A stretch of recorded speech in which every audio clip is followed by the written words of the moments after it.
So much, Gopal, Deputy Convener, and our President R.K. Vyasji, and all the delegates who are attending this session. This is a very awakening session, as we would say, because we are trying to discuss something which we always, think about whether this is possible or not.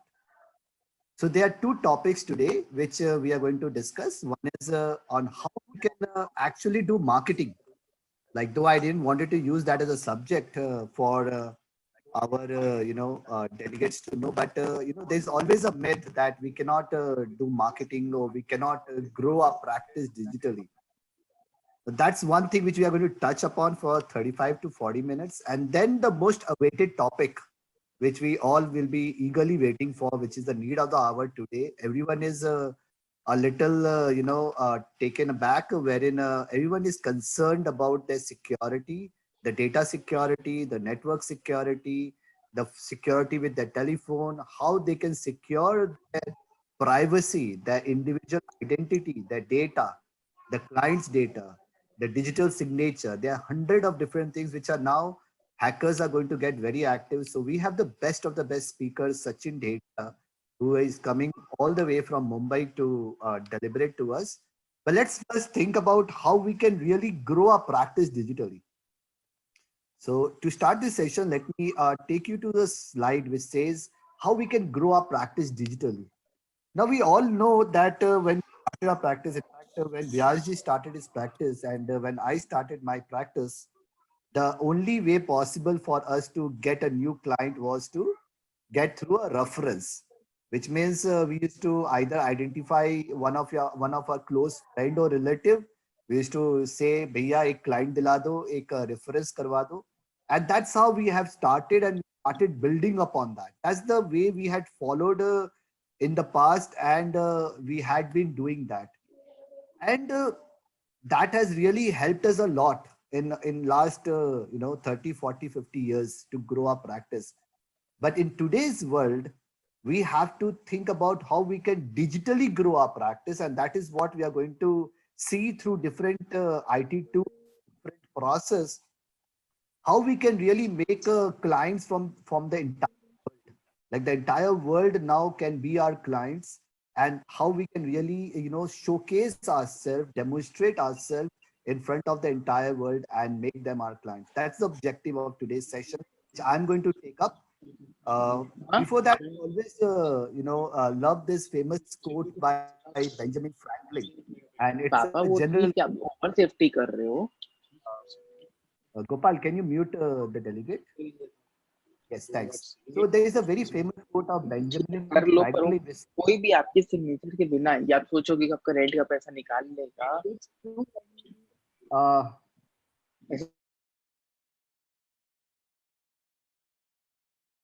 sir, thanks, Gopal.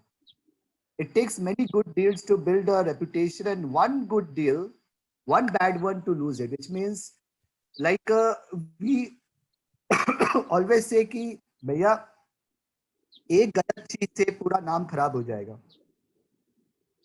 That's what Benjamin Franklin said, and this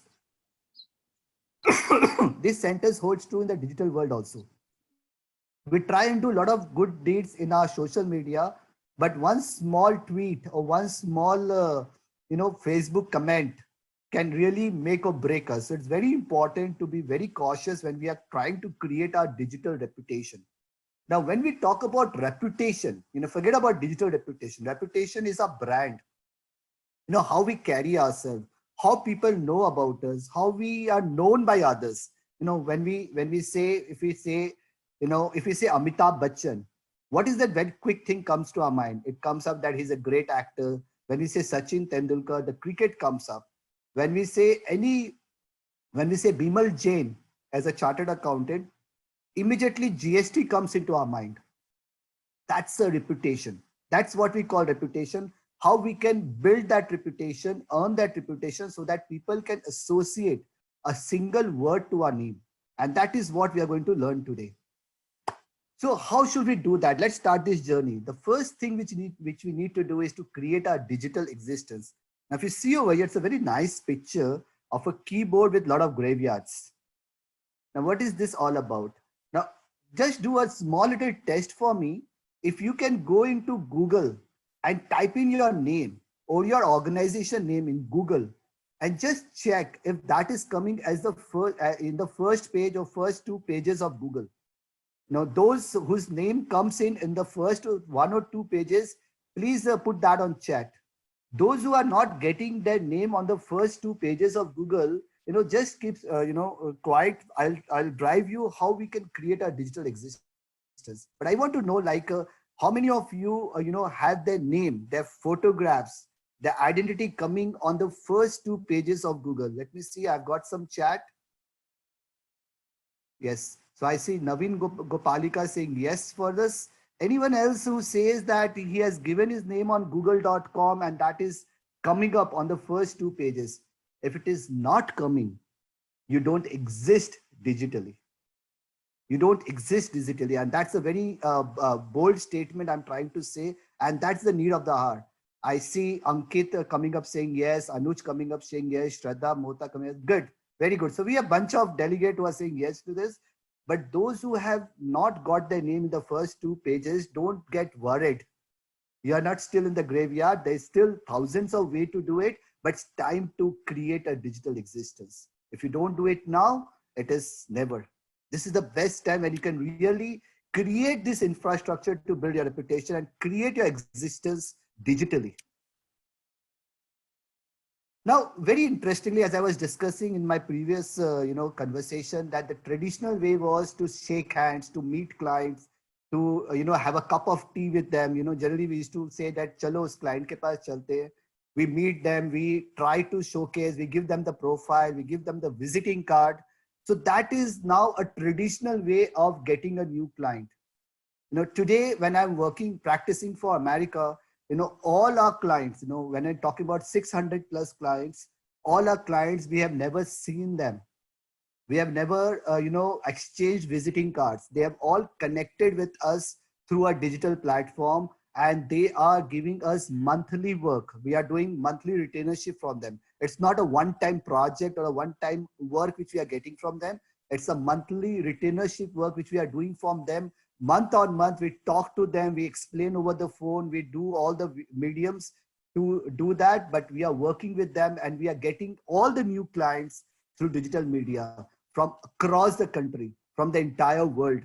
That's the thing which we need to learn, that how we can grow ourselves to say tomorrow that, hey, I've got a client, one client in Australia, one in France, one in Tamil Nadu, one is this place. So there is no more a factor of localization. When I was in Guwahati, and I always give this example, I was talking to a bunch of young kids and they were saying that Guwahati doesn't have a lot of scope. I say, you are practicing Guwahati, but you can have clients from the entire world. And today we are going to learn how we can really get a client and we can grow ourselves and our practice through this medium.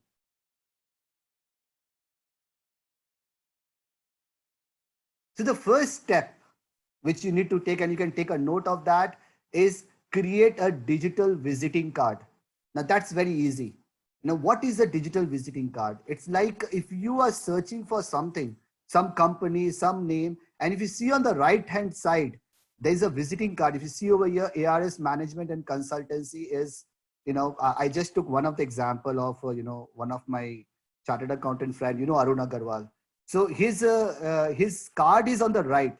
Now he has done nothing for this, nothing. Like if you see, it's a 2 Lal Bajaj Street, ARS Management Consultancy.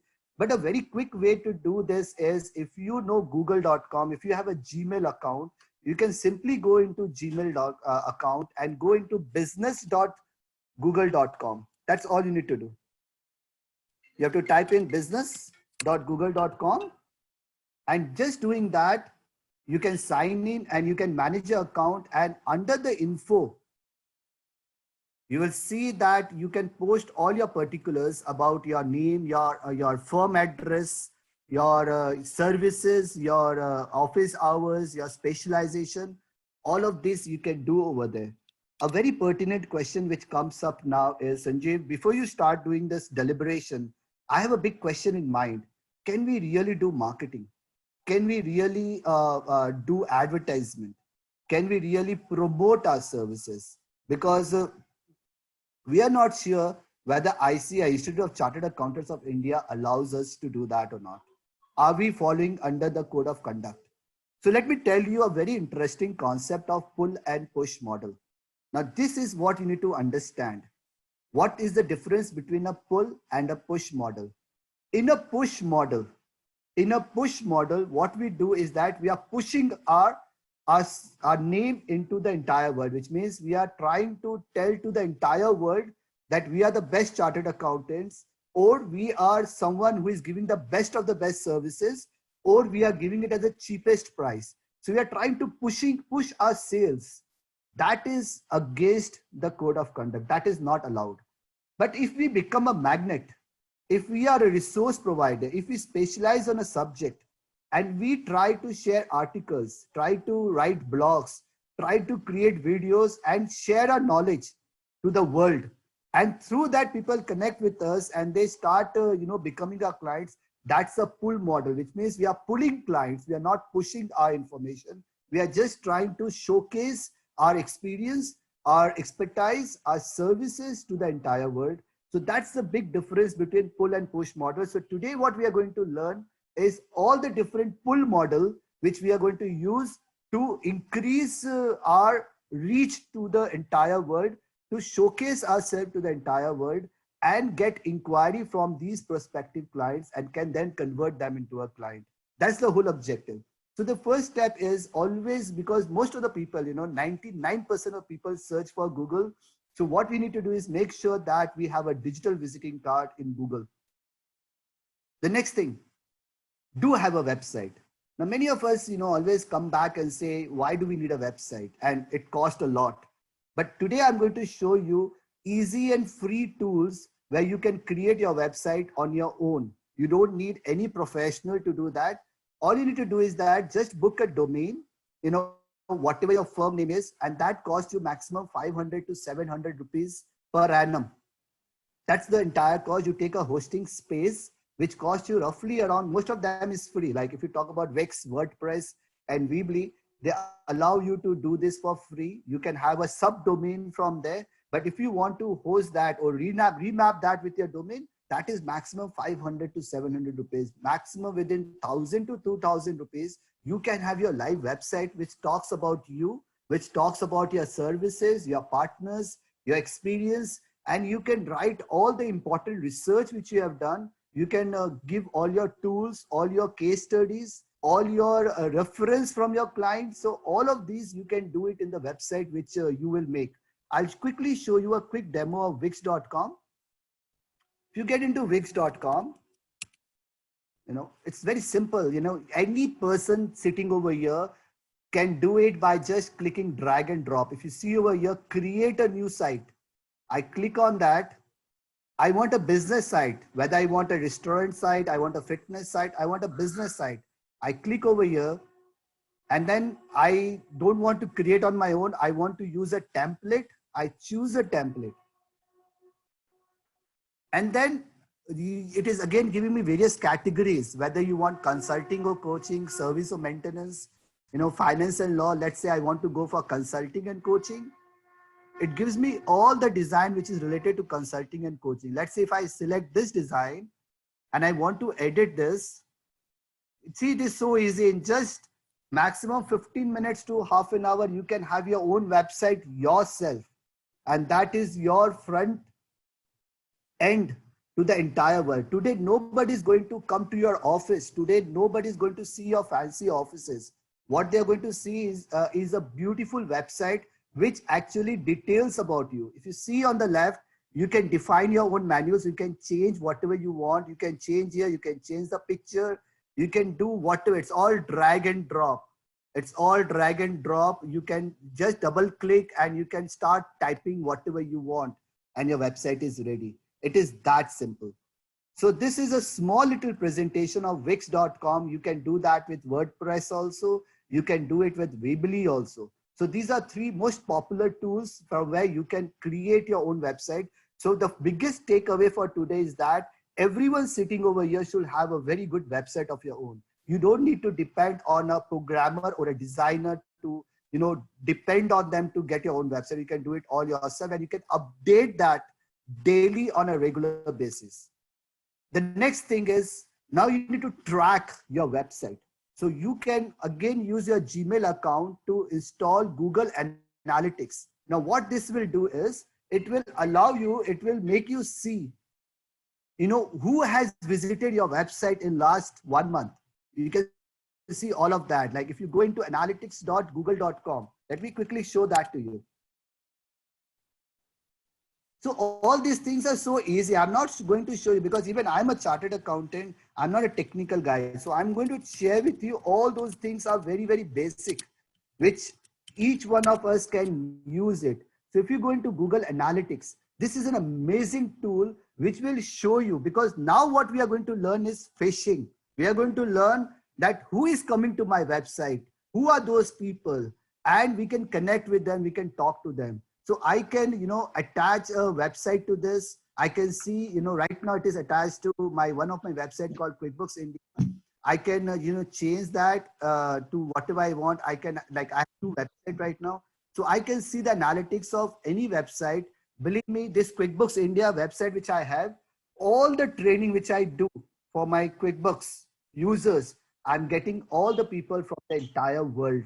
I'm not marketing, not doing a single get a call automatically, on my cell phone saying, hey, I want to do this training. So I'm getting all these links, all these leads automatically, and all I've done is created a single page of QuickBooks that I'm providing training on QuickBooks. So you can come up with your own research. You can, if you are good in GST, if you want to come up with your refresher course, you are good in transfer price, you are good in mergers, you are good in, whatever you have, you can start building your thing, and you can see from the entire world who is looking at it, your channel. There's so much of good statistics you can start following, that who is, working with you, who is trying to look at it. So Google Analytics is something which you can, once you have your website ready, you can connect Google Analytics with your website, and you can do it yourself. You don't need to depend on anyone. The third important thing is blogs. Now we all love to write. We give good articles. Come up with the habit of writing blogs, and then again, tools like Blogger, like chartered accountants. Once they write blogs, what will happen is, is that they will be able to get searched in Google. Let's say I'll give you a particular example, and this is a very good example. If I want to give you an example on QuickBooks, so let's say I know a person who is a very, very specialized in tea industry, and let's say he's writing a lot of blogs on tea industry, and anybody is looking in Google for a special article on tea industry, how you can reduce taxes so far as tea industry is concerned. And they immediately in Google get to know this article that is getting ranked in Google, and they click on that article, they get into your blog, from your blog they get into the website, and this is how you can get a potential client for you. So this is all pull model. This is all becoming a magnet and getting people to meet you, to reach to you. That's the plan you need to do. A very, very easy setup you can do again in Blogger, and this again syncs with your Gmail account.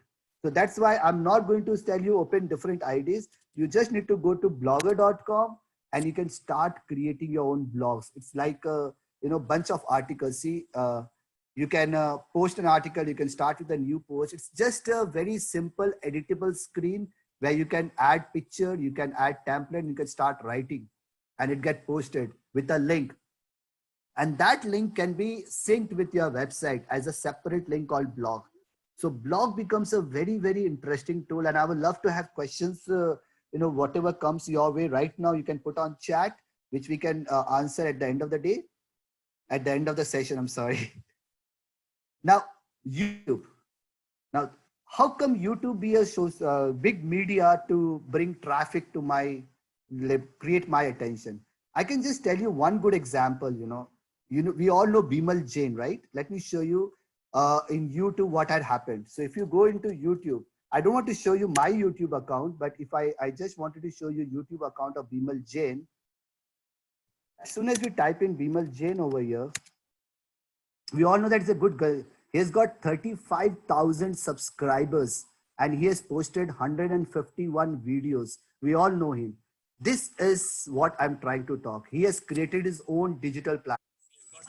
More than 35,000 subscribers who listens to his videos. And look at all the videos he has posted. How to do this, how to do that. He has created his own channel called Bimal Jain.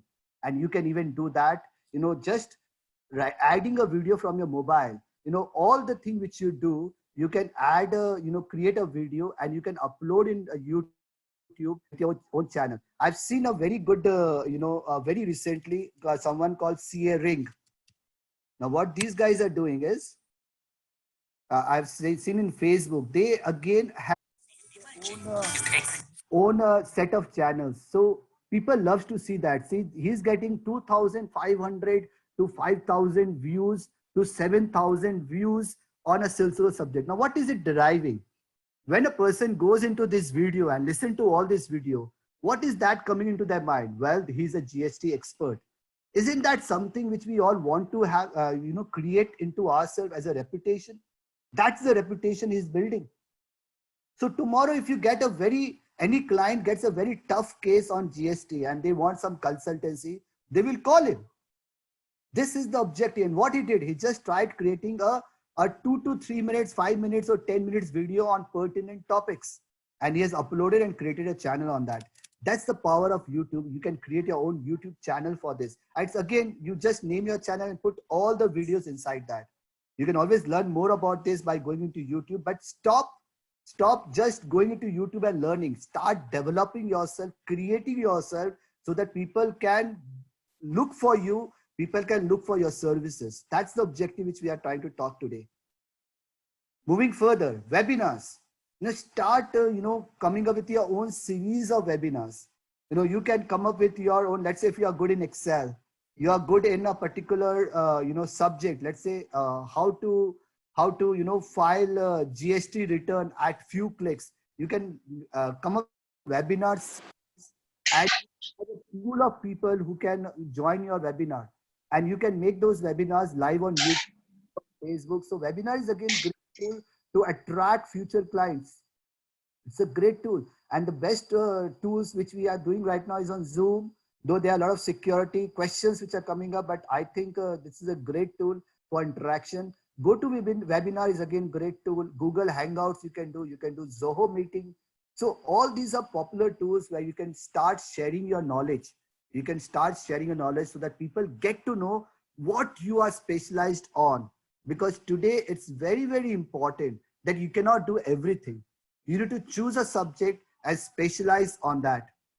I just have another, I guess, 10 minutes more, and then I will request the security man, Sachin Dedia, to come forward. This is a podcast. I don't know anybody of you. See, sorry. My curiosity. Anybody who has ever listened to podcast? मेरे को जाना है 2 minute रुक जा. I would request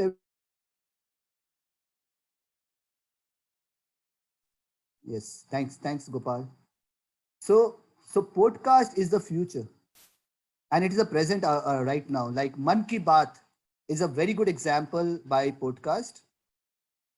And it's a very easy way to do that. You can use Google Podcast. Like I have Shailesh Haribhakti's podcast, and why it is different from a webinar or from a video is you can create your own podcast by just going for a morning walk. You are talking on a subject, you start recording your audio. It's an audio record which you can publish to the entire world on a subject. So podcasts are becoming very popular where you don't need a computer, you don't need anything, just your mobile.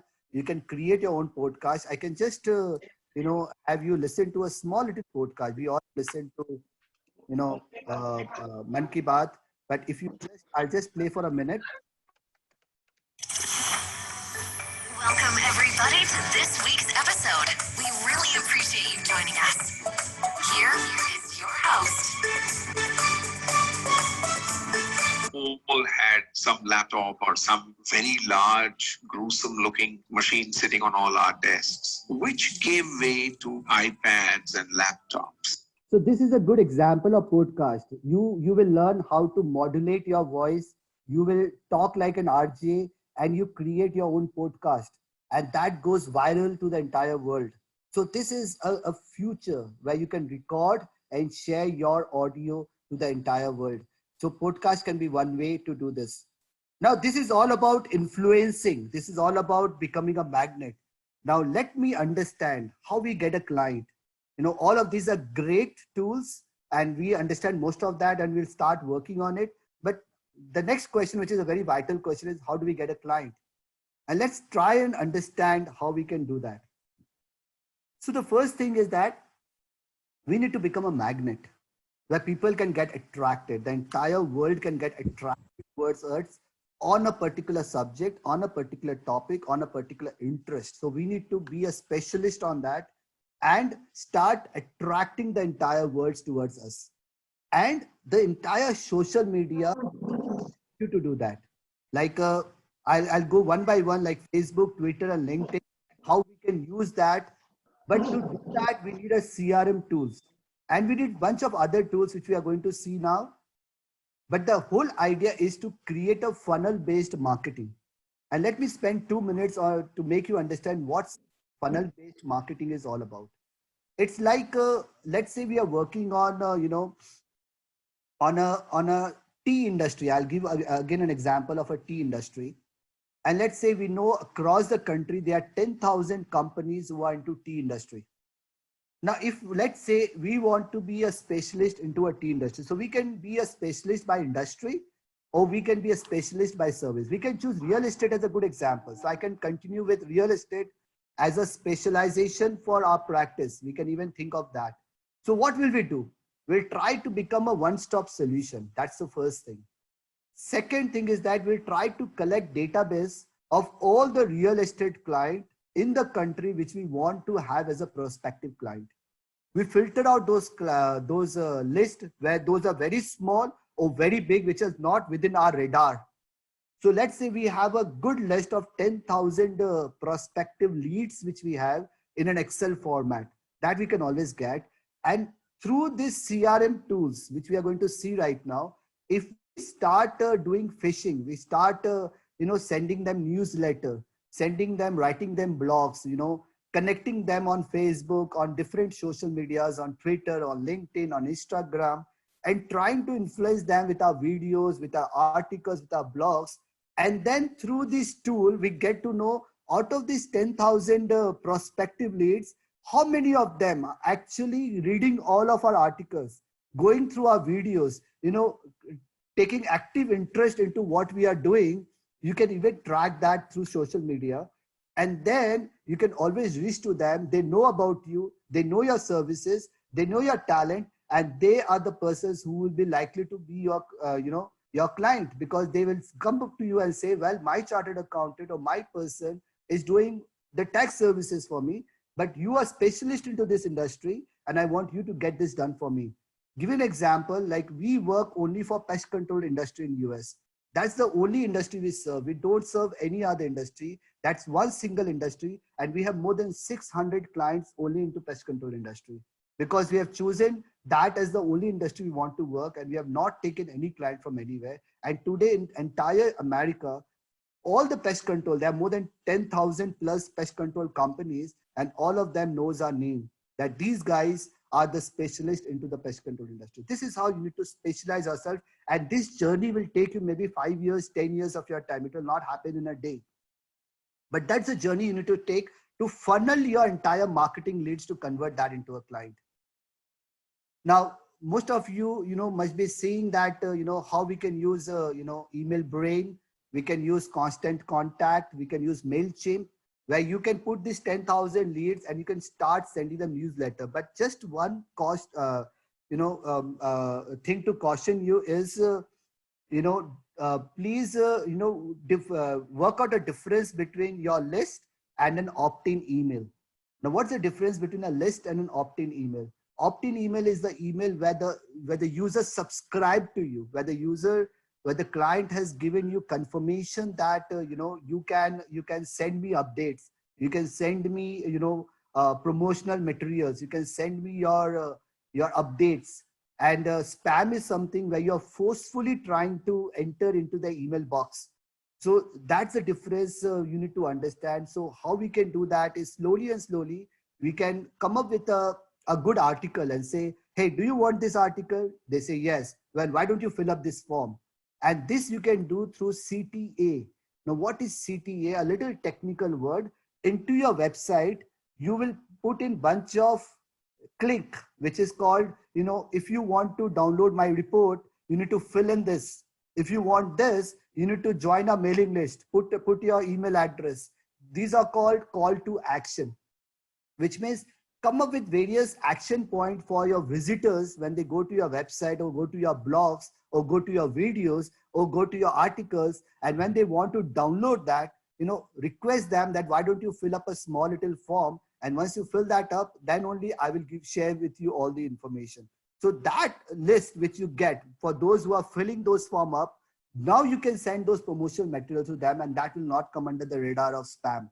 So that's a small little thing which you need to understand. I'll quickly take you to a small little demo of Zoho CRM just for 1 more minute so that you can understand how this CRM can, really help you, fish all your clients together. So Zoho One is one good example, which is coming right now 100% free for you till July 1st. They have bunch number of projects.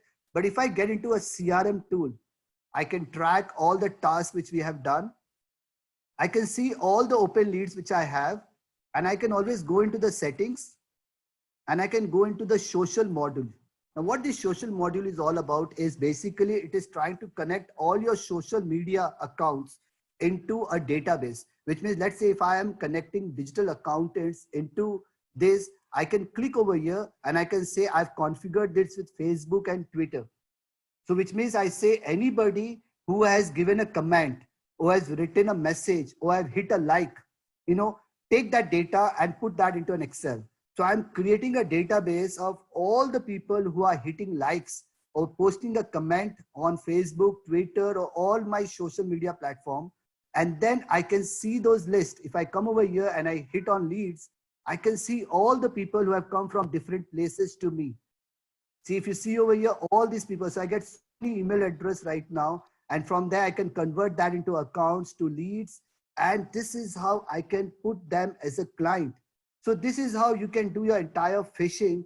You can go back to the entire world and say, hey, I am really good in this. I want to demonstrate this. People start, following you. People start liking your videos.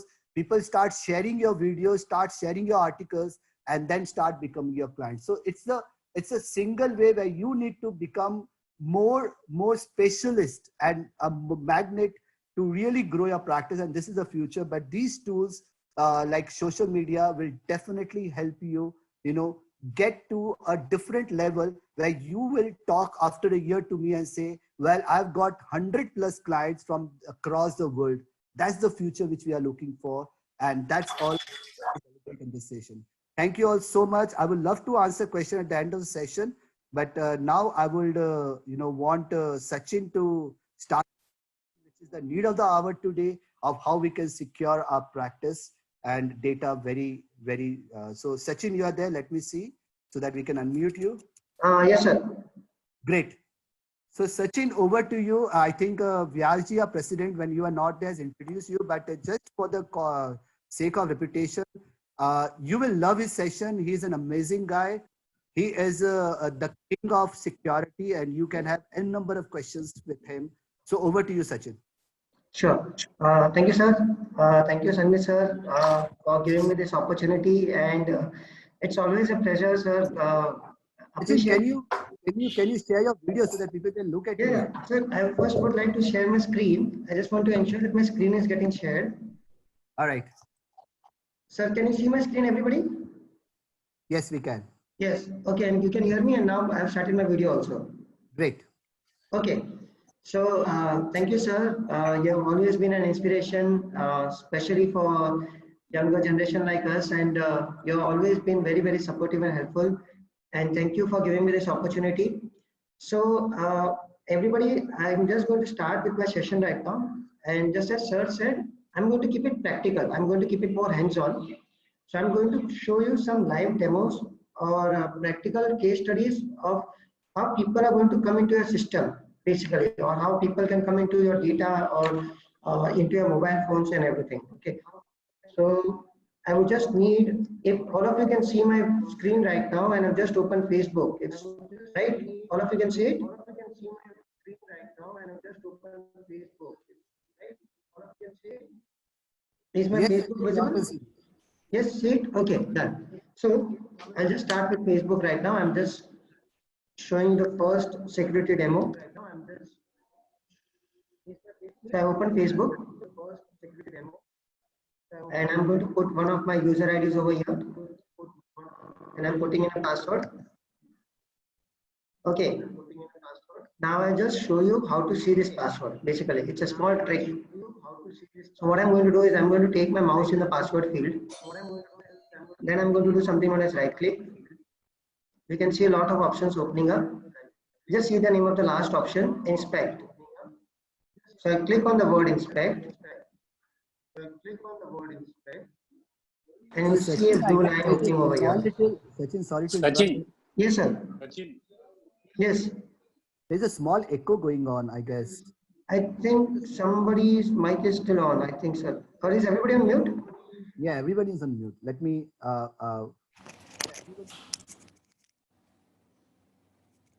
Let me try to put the speaker on, sir. Okay, now can you hear me? Yes, Sachin, we can hear you. Go ahead.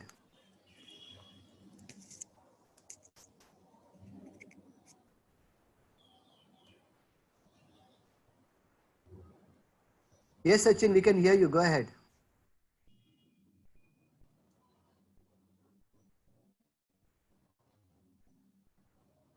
Sachin, we can hear you. Okay, now you can hear me. Okay, good. Okay, you can see my screen also? Yes. Okay, so I'll repeat the step for everybody. See, I'm going into Facebook. Okay, and I'm going to use one of my user IDs over here. And I'm putting in a password. Now I'll just show you how to see this password basically. So what I'm going to do is I'm going to bring the mouse in the password field. Then I'm doing something known as right click. You will see a lot of options opening up. Just see the name of the last option. It is inspect element. So what I'm going to do is I'm going to click on that. So you'll see a blue line opening over here. Input type is equal to password, class is input text. So you see a word known as password. All I need to do is double click on the word password, change it to text, press enter, and we can see the password over there in clear text. Okay, I'll repeat this step. I'm going to refresh Facebook.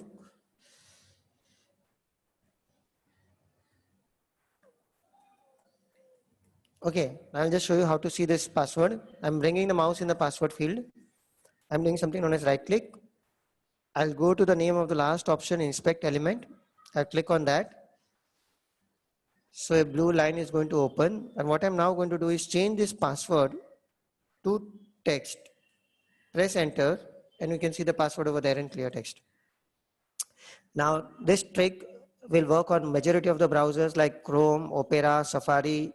This will also work on your Gmail, your Facebook, your Instagram, your social media accounts, your even your net banking. Net banking, most of the banks have now disabled right click, but there are other ways to get access to that password. But I would also like to tell you, this trick is going to be useful only if you have kept remember me as a part of your passwords.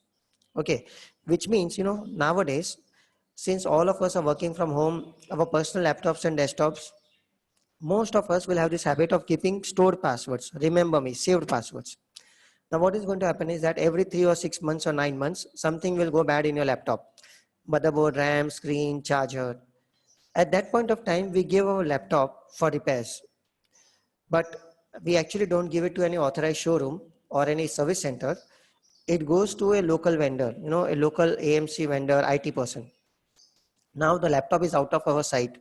Now please understand, When I talk about something going bad in your laptop, it could be motherboard, RAM, screen, charger, or a keyboard. So there is something wrong with your hardware part, not your hard disk, not your operating system. So what the IT repair person can do, he can remove your hard disk, connect your hard disk to his own laptop or desktop, and start your Windows, and he can go to this page like facebook.com. He might not even know your single username or anything. All he needs to do is bring the mouse in the user ID and press a down arrow. So all the users that you must have opened over there now will be seen over there. He will select any one of that users, press a tab.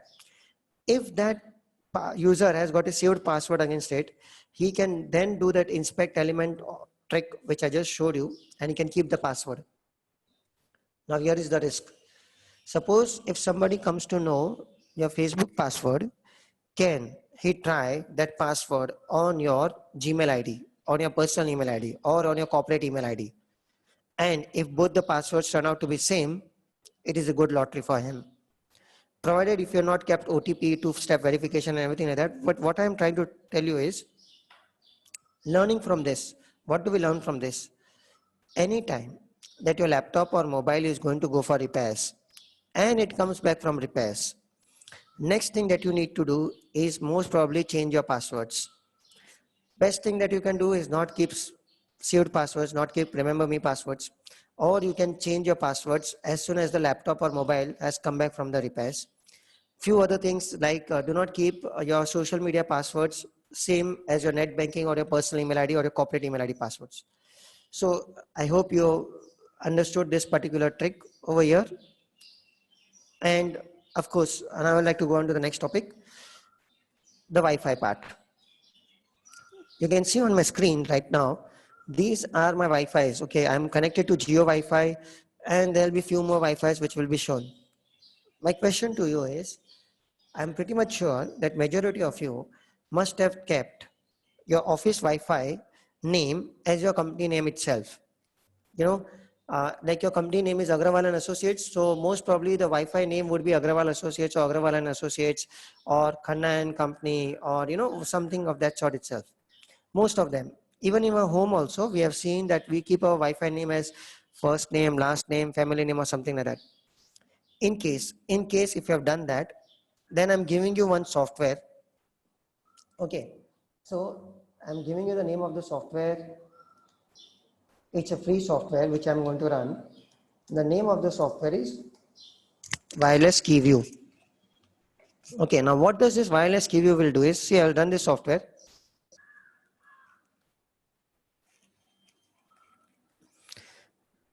What this software does is that as soon as I run the software, it will take out all the Wi-Fi passwords from my laptop, which means my laptop must have been connected to a lot of Wi-Fi's.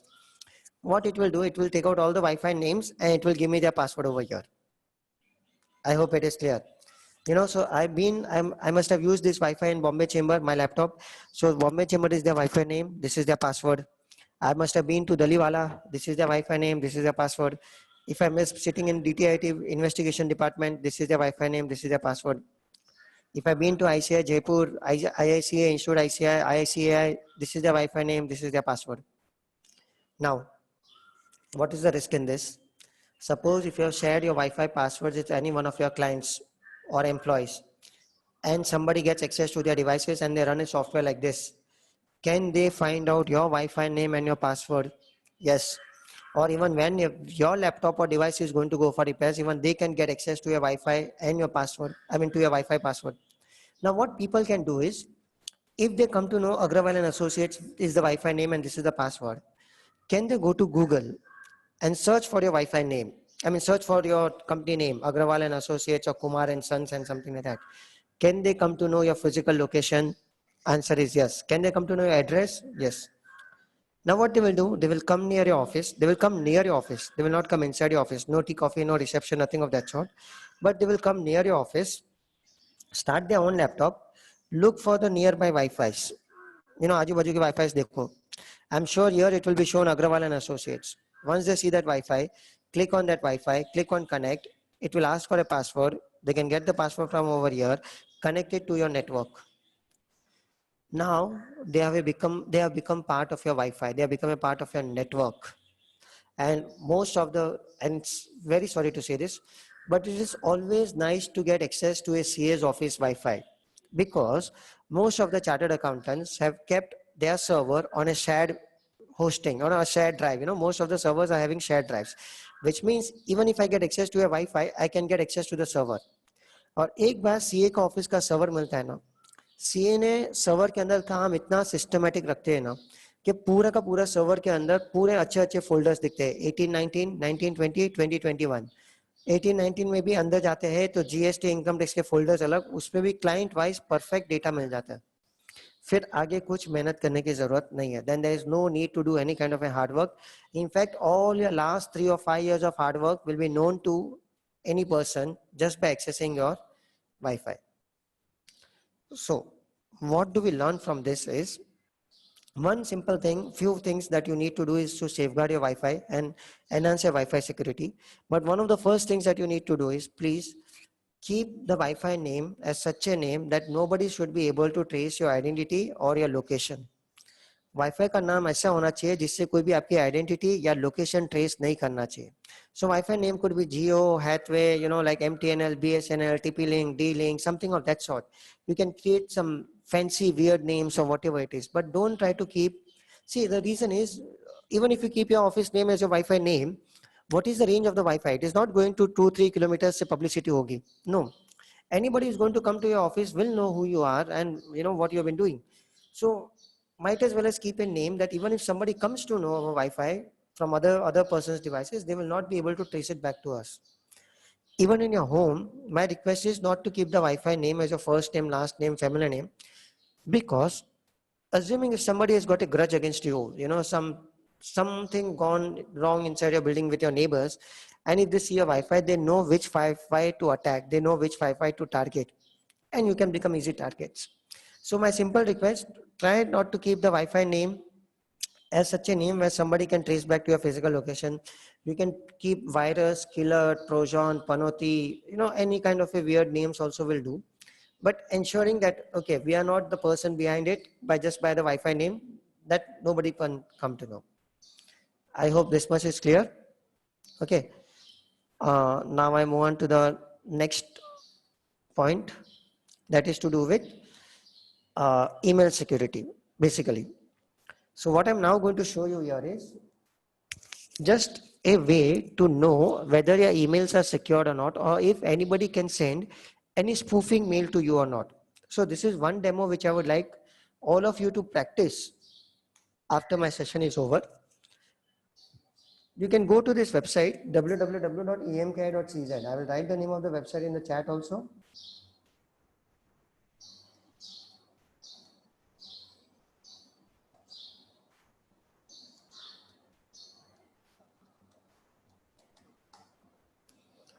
Okay, this is a website that allows you to do spoofing. You can send a spoof mail basically. So what I'm going to do is, I'm just going to write a name over here, say Sanjeev sir. Okay, and a mail coming from, I'm just giving a random email ID. Okay, now I'm sending a mail to myself, but I'm making it appear as if it is coming from sir. Okay, subject.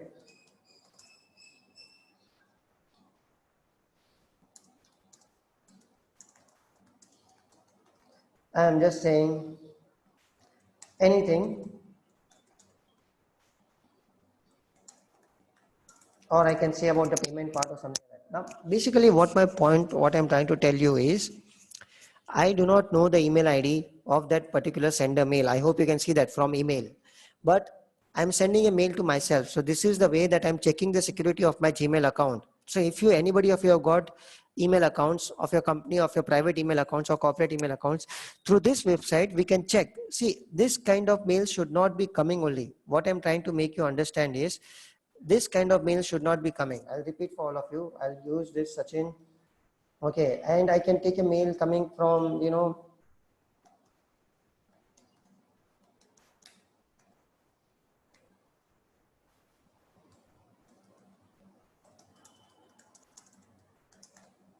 I'm just writing up anything. What I wanted you, all of you, to understand is such a mail should not be coming to my inbox. If it, I've just brought down my level of my security for my inbox just for the demo purpose. But for all of you, you need to understand that if this kind of a mail comes to your inbox, that means the email security is very, very weak. Anybody can send you spoofing mail. Then anybody can send you some fake mails. Okay, so what I'm going to do is I'm going to click on send. Email sent successfully. See, here the website will always say email sent successfully, but you have to see whether that mail is coming inside your inbox or not.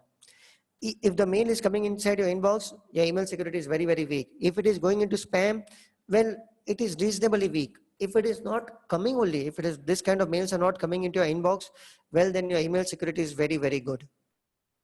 I hope you have understood.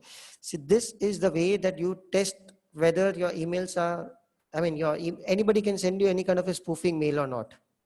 Okay, so we'll just wait for 1 or few minutes. We just see whether my mail has come into spam or is going to come into inbox.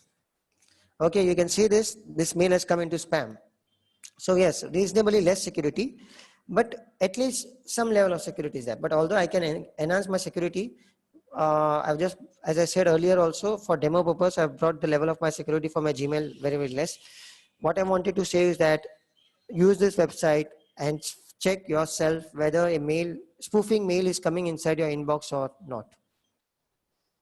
Okay, I'd like to show one simple demo.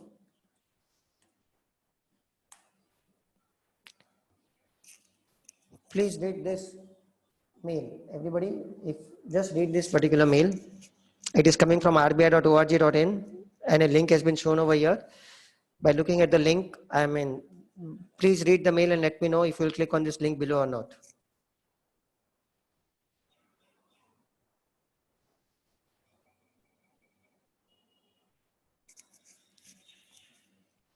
By looking at the mail, reading the mail, will you click on the link below or not? Okay, you will say you will not. Okay, but if I were to tell you, Yes. this email ID is genuine, huh? See, when I'm copying the URL, you'll be surprised to see the email ID is genuine.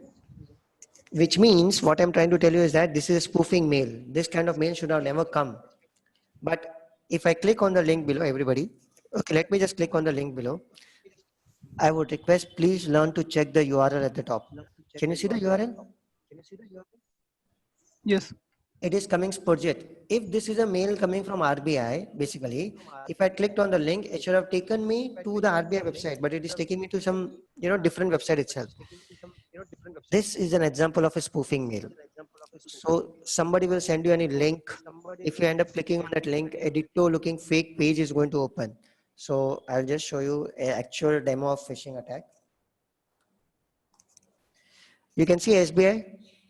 This is a fake page of SBI. How do I say it is a fake page? Please look at the URL. There is no HTTPS, there is no padlock, nothing. This is a fake website created by me only. Okay.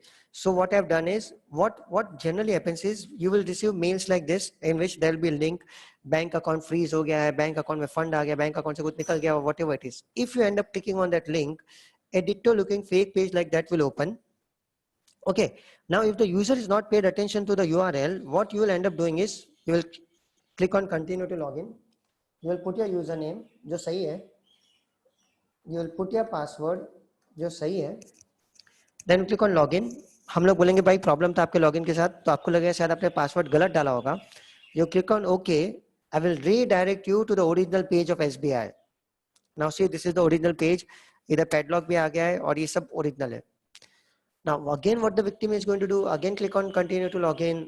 Now this time he'll put the correct username and password again, but this time he'll go properly inside the website. But he will not come to know, पता भी नहीं चलेगा कोई इसका password उठा के भाग गया होगा. And in our server, since he has given the password on the fake website, you can see that today's date is 29/12/31. We get the victim's username and password. This is how a phishing attacks work. And one more thing, I have not created a phishing page only of State Bank of India. I have created phishing page of all the banks in India. This is of ICICI Bank. This is of Gmail. I hope this is clear, everybody. Okay, this is how basically a phishing attack works. Now, how do you protect? Main question would be, how do we protect against such kind of phishing mails? Okay, or how do we identify if a link which is sent to us, okay, whether it is actually containing any malicious code or a malicious page or something like that. So what I would request everybody, please pay attention now. Request you to look at the very bottom of my screen, you know where my mouse is. Please look at the screen, bottom of my screen over here. When I'm going to bring my mouse over that particular link, what is now going to be shown at the very bottom? Please look at the left hand side, bottom side of my screen. You will see the actual URL as to where the link is going to take you. One of the ways to identify any phishing links or any kind of a link is what? If you receive any mail which has got a link inside it, never click on the link first. Just you need to bring your mouse over that link. Look at the very left hand side bottom. You can see the actual URL as to where the link is going to take you. If the actual URL does not match with the URL given in the link, then most probably that is a phishing attempt. I hope all of you, this is very, very clear. If I remove this mouse, okay, you can see that the link has gone. If I bring the mouse again, you can see the link has come again. And I'll show you one demo of this, another example of this. All of you must be aware of the income tax mails which are coming. You can see this, your return mail. This is one of my clients. He just sent me a mail. Dear Sachin sir, please see if this is the following genuine mail. It appears to be misleading. Now look at this mail. It has come from do not reply at the rate income tax India e-filing. And it is asking for some kind of a refund or return miscalculation or something like that. And it is asking to click on the link to complete your return basically.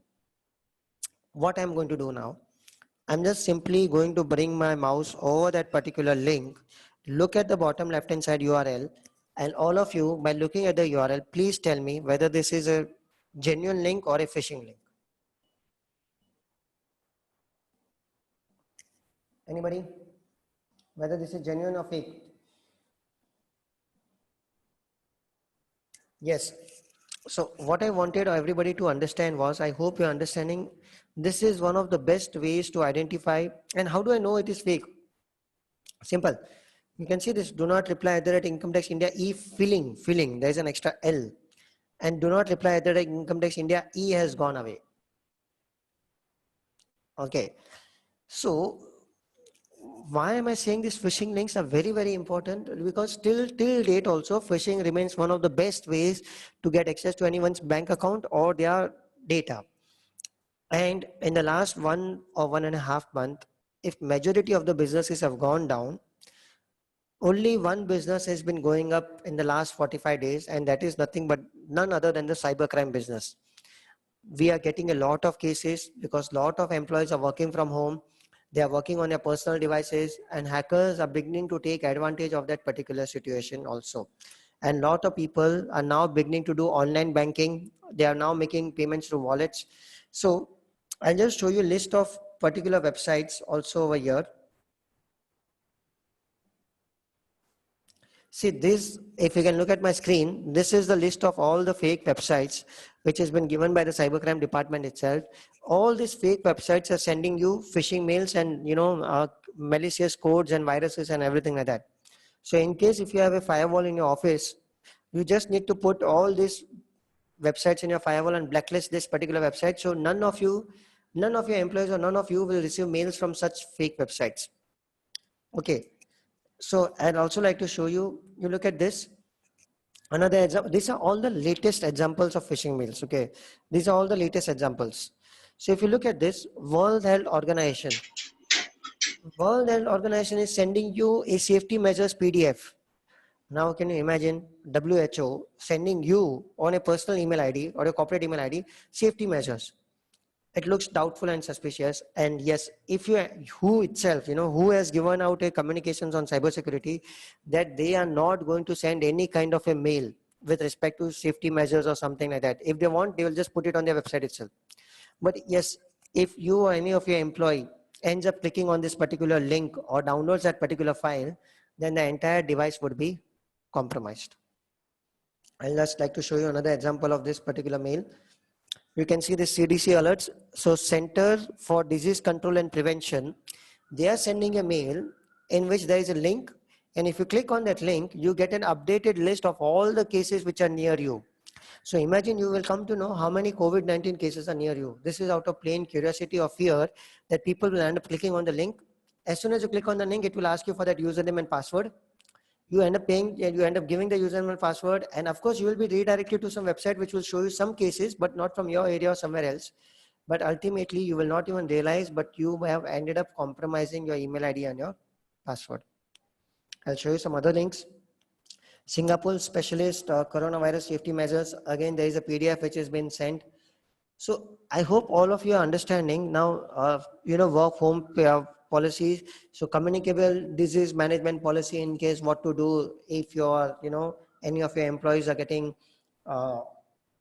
affected by this particular thing itself. So my request is, I'll be sharing this particular PPTs and everything like that, but my request is, please understand these are the latest ways through which people are coming inside your system or trying to get access to your server or maybe your email IDs and something like that. So using this pandemic or coronavirus or who whales, they're just trying to enter inside your system itself. Okay. Now I would like to tell you one of the best ways to identify if you have received any phishing link or not. Please remember this website, VirusTotal. So VirusTotal is a very wonderful website which has got almost 50, 60 antiviruses with them. Now what VirusTotal basically does is that, suppose if you receive any file like a PDF or anything like that, but you're having some doubt that maybe this file could be malicious or could be, not so good file. What you can do is you can download the file. You do not have to run the file. You just download the file, go to virustotal.com, choose that particular file which you have downloaded. I'm just choosing any, you can say random file over here. Open the file and let the VirusTotal scan that particular file. Okay. Once you scan, see VirusTotal has already scanned this particular file. You scan it up and VirusTotal will scan that file with almost best of antiviruses like Avast, Baidu, Bitdefender, AVG, Commando, eScan, QuickHill, Kscan, Kaspersky, Malwarebytes. And then VirusTotal only will tell us whether that file is infected or not. So I hope you're understanding, since I've just taken up any random file, which obviously was not virus infected. So most of the antiviruses are saying it is undetected. Also, VirusTotal will also help us to scan for any kind of a URL. Okay, so see, there is an option to scan URL also. So in case if you receive any link or a URL within that particular mail, and you feel it's little bit on the, doubtful side of it, you can put that URL over here and scan the URL itself. Okay.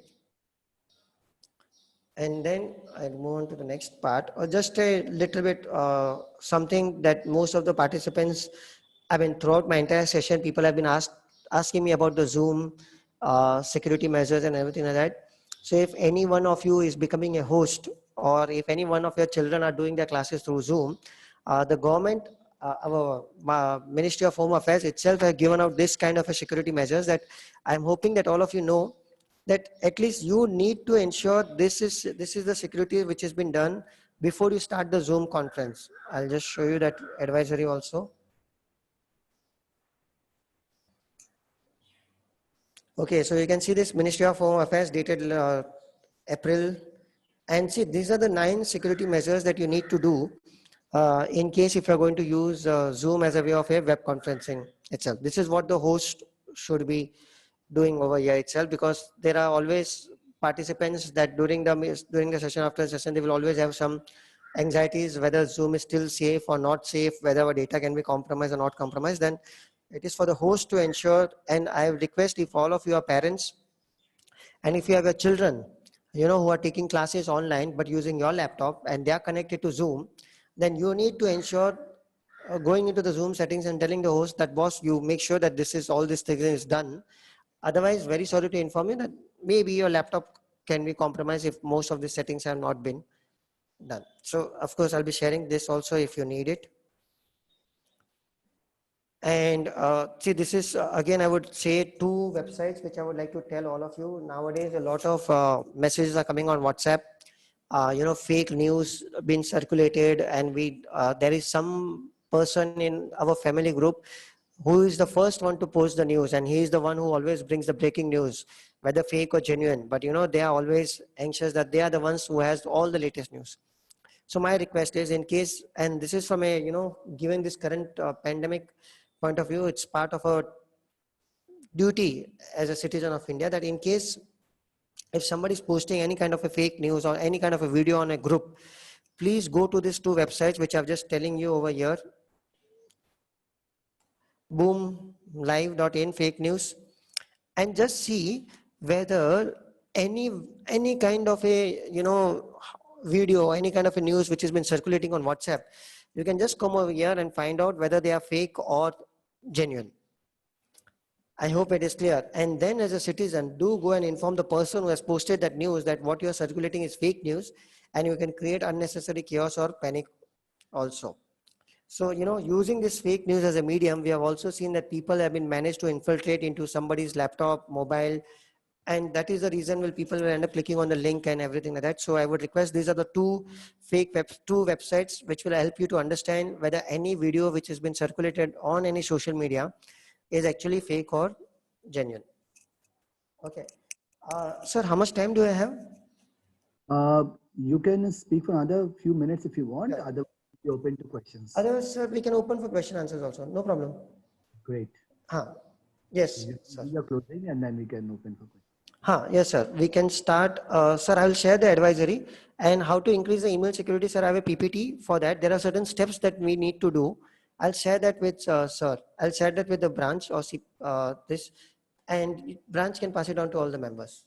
So this is a study circle. We will definitely pass on to all the members. Okay, sir. Okay, so then we can start with the question answer, sir. Yes. Yeah. So I think if you can, you don't need to share your screen right now. I'll stop the share, sir. Yes, sir. All right. We are open to question and answers Sanjay Bhaiya? Yes. We are open to question and answers. So we can. We have the questions in the chat box. Yeah. Sachin, you can pick up those questions on the chat and if you can answer those. Okay. How to stop spam emails? Well, very simple. You need to activate these two things. See, if you're going to use free email @gmail.com, then very sorry, you will not be able to stop because it's a free email, so in a free email, you're not going to get much of security. Okay. So, but in case if you're going to use corporate emails, I mean, personal email IDs or your own email IDs, then I would suggest you have to do these two things: spoofing, mail protection, and DKIM. And I'll send you the links of the steps of how to do this particular thing. There's a question from Binoy Das, how to increase email security. Sir, for email security, one of the best things that you can do in case if you're using Gmail is to have two-factor authentication on, two-step verification. So even if somebody comes to know your password, an OTP is sent to your mobile, and until you share that OTP, nobody can come to know and nobody can get access to your email ID. So in case if you really want to increase your email security, I would request, please activate the two-step verification for your email IDs. It is free. The two-step verification feature is free. Even if you're using a free email ID like @gmail.com, that is free for that free email IDs also. I guess there is a question from Naveen Gopalika who is saying, I'm using Zoom for attending Zoom meeting, but I'm not logged in through user ID and password. In fact, I have not created Zoom account. So I'm mobile and I want to know whether downloading Zoom in my mobile, whether hacker can access my mobile files. Mr. Naveen, see, if you're attending the meeting, you are a participant. Okay. So what we generally request is the host, you need to ensure that the host does all the security settings that has been mentioned over there. In case if the host is not able to do that security settings, then only our devices will become vulnerable, or then only our devices can be attacked. Okay. So if the host has not done that, then most probably, no matter if you're using a mobile or a laptop, we could be, vulnerable over there. So I can answer the question from Krishna Bajoria, which was that session has covered only 1/3 of the session. Can we have a full length webinar? See, the idea is to, just give a broader macro view of the whole thing. I think Sachin does a full length classes and webinars, so you can directly connect with him. We'll try to have, few more through Eastern India's, Zoom conferences, but till then we have to stay tuned. And we can have as many questions as we want right now. We still have another 10 minutes to ask questions to Sachin. Those who wants to ask question through audio, they can raise their hand and we can unmute them. If there's anyone who is interested to ask, questions, they can. So there's a question again from Vinay. I think can you Sanjeev bhaiya, please- there are more questions in the chat box. Okay, let Okay. me see what I can.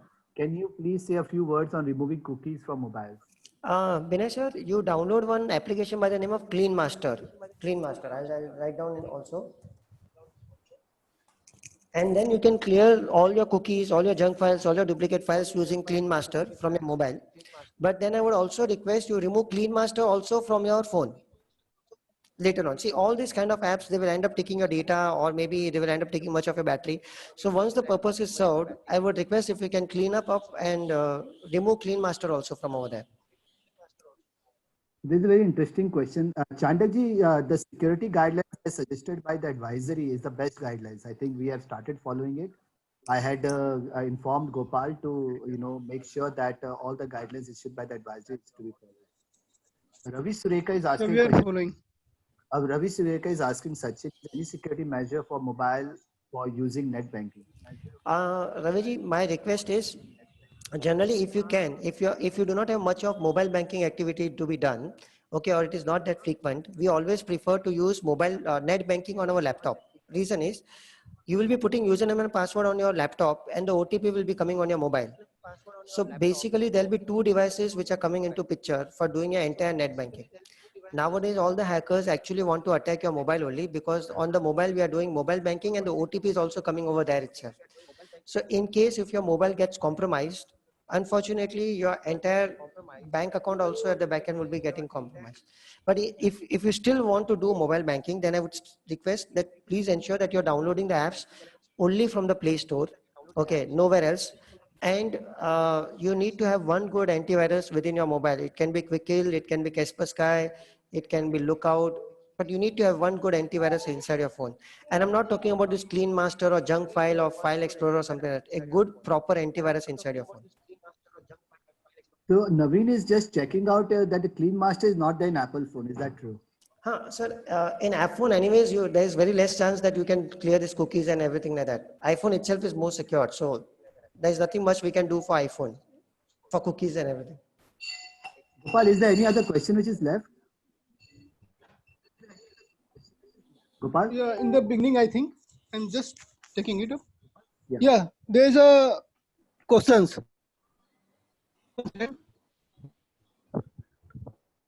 Yeah, Sanjeev, yeah, this is for you. From Naresh Agrawal ji. Kindly speak something about security with our own office also. Sorry, I didn't hear. Staff in our own office. Uh, You can see in the chat box. yeah, trying to do that.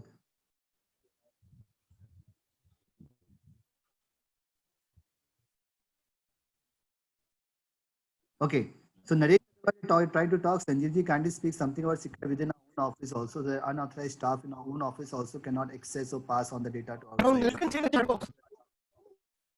Yes, Sachin, you want to answer this?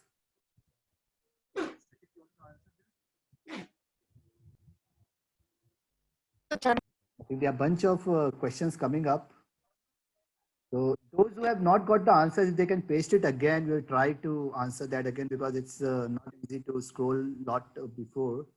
But most of the things are basically to share the PPT. As I said, it will be uploaded in YouTube. It will be uploaded in all the social medias, and the link will be shared to all those persons who are there. And we'll try to circulate as much as possible. We have Anil Dubey from CS Institute also with us, if he wants to share something. Sachin, a last question, which is any security measures for office on LAN?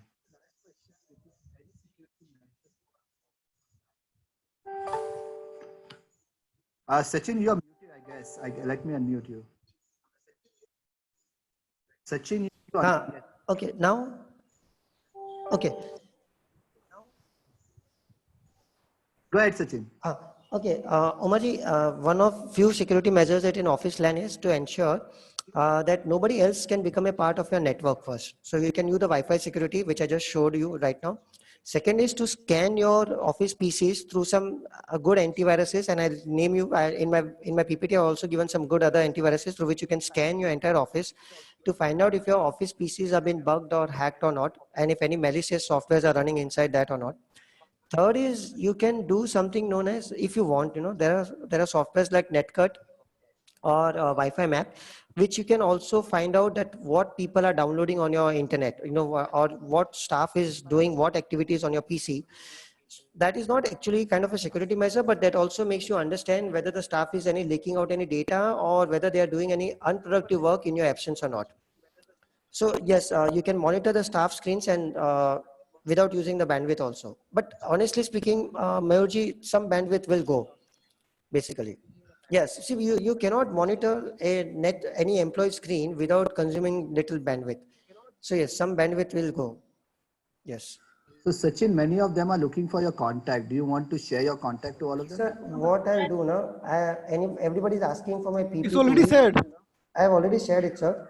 So, but what I Okay. would request is I've put my PPT on my website only, so I'll keep on updating the content. I've shared my website details. Wait, I'll share it again, sir. And Yeah, of if you course, can put that on chat, that will be good for all of them to, take a note of it.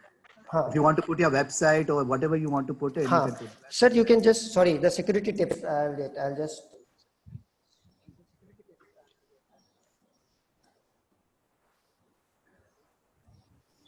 So I hope, in this 1.5 hour session, we try to cover, how we can digitally mature ourselves. I think that's a single word answer to both the session wherein you mature yourself to grow digitally and secure yourself from cyber attacks. So that's, I think, the most important thing we all wanted to. I still have one question from Mayur. Can you name the staffs? Yes, sir, I gave the response. Okay, so I think we have to close the session now because we are getting closer to time. And thank you so much, Sachin. I will request our president, R.K. Vyasji, to please give his closing remarks. Vyasji, over to you. Yeah, we had a very fruitful discussion today about the cybersecurity aspects and how we can grow digitally in our profession in the years to come.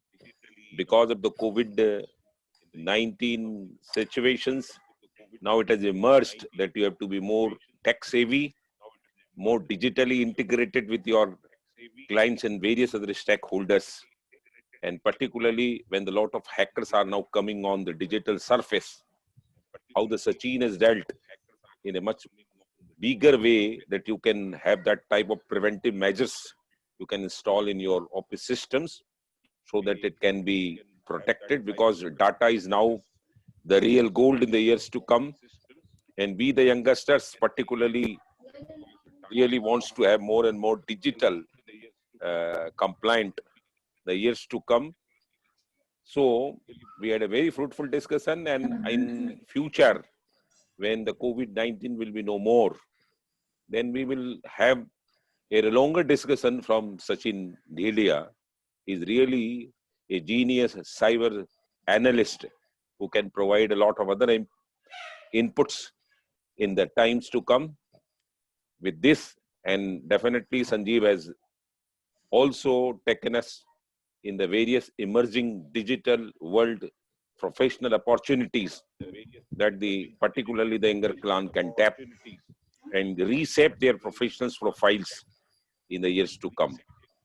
With these words, I definitely feel that all our delegates have been much more enriched today by the most contemporary topics taken by our study circle, BBD Bagh, Chartered Account Study Circle.